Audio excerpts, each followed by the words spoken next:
12 साल 140 करोड़ भारतीय और एक दावा, गरीबी से लेकर ग्लोबल ताकत बनने तक भारत ने बदल दी अपनी तस्वीर। क्या ये 12 साल सिर्फ एक सरकार का कार्यकाल है या फिर नए भारत की नींव रखने वाला दौर? आखिर क्यों बीजेपी शासित राज्यों के मुख्यमंत्री एक सुर में मोदी सरकार के 12 साल को स्वर्णिम काल बता रहे हैं? आइए जानते हैं। नमस्कार, मेरा नाम साक्षी चौधरी है और आप देख रहे हैं एबी स्टार न्यूज़।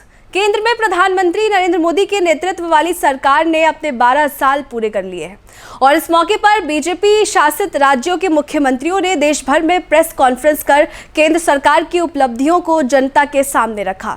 और खास बात यह भी है कि 10 जून 2026 को प्रधानमंत्री नरेंद्र मोदी देश के सबसे लंबे समय तक लगातार सेवा देने वाले निर्वाचित प्रधानमंत्री बन गए।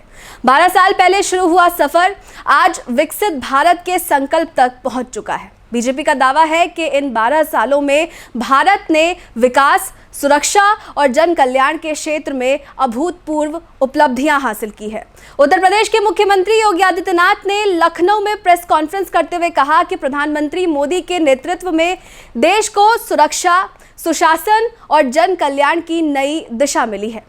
वहीं योगी ने बताया कि उत्तर प्रदेश में महिला श्रम शक्ति की भागीदारी 12% से बढ़कर 36% से अधिक हो गई है और राज्य आज आस्था और अर्थव्यवस्था का बड़ा केंद्र बन चुका है। वहीं महाराष्ट्र के मुख्यमंत्री देवेंद्र फडणवीस और उप मुख्यमंत्री एकनाथ शिंदे ने मोदी सरकार के 12 वर्षों को नव भारत के निर्माण का स्वर्णिम काल बताया। उनका कहना है कि इस दौरान करीब 25 करोड़ लोग गरीबी रेखा से बाहर आए और देश आत्मनिर्भरता की ओर तेजी से बढ़ा। मध्य प्रदेश के मुख्यमंत्री डॉक्टर मोहन यादव ने प्रधानमंत्री मोदी के जीवन को गरीबों और वंचितों के लिए कर्मयोगी का उदाहरण बताया। उन्होंने कहा कि देश के 80 करोड़ लोगों को मुफ्त राशन और करोड़ों परिवारों को आवास योजना का लाभ मिला है।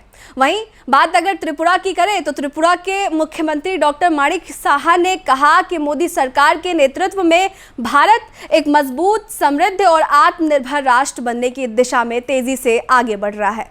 अगर बात आंकड़ों की करें तो 12 वर्षों में देश में बड़े बदलाव देखने को मिले हैं। सरकार के मुताबिक लगभग 25 करोड़ लोग गरीबी से बाहर आए हैं। वहीं देश भर में रिकॉर्ड स्तर पर हाईवे, रेलवे नेटवर्क और एयरपोर्ट्स का विस्तार हुआ है। डिजिटल इंडिया अभियान के तहत यूपीआई और जनधन आधार मोबाइल यानी कि JAM ट्रिनिटी ने देश की अर्थव्यवस्था को नई पहचान दे दी है। 58 करोड़ से ज्यादा जनधन खाते खोले जा चुके हैं, जबकि उज्ज्वला योजना के तहत 11 करोड़ से अधिक गैस कनेक्शन दिए जा चुके हैं। प्रधानमंत्री आवास योजना की बात करें तो इसके तहत 4 करोड़ से ज्यादा पक्के घर बनाकर लोगों को बांटे गए हैं। जीवन में बड़ा बदलाव लाने का दावा भी किया गया है। इसके अतिरिक्त सुरक्षा के मोर्चे पर भी सरकार अपनी उपलब्धियां गिना रही है और दावा किया गया है कि नक्सलवाद और वामपंथी उग्रवाद पर निर्णायक प्रहार हुआ है, जिससे प्रभावित क्षेत्रों में विकास और निवेश की रफ्तार बढ़ी है।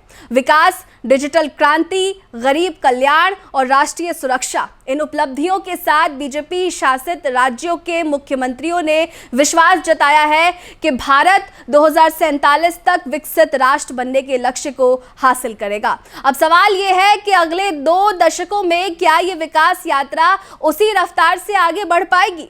इसका जवाब आने वाले समय में ही सामने आएगा। लेकिन फिलहाल के लिए हमारी आज की इस रिपोर्ट में बस इतना ही। अपनी राय हमें कमेंट में जरूर बताएं।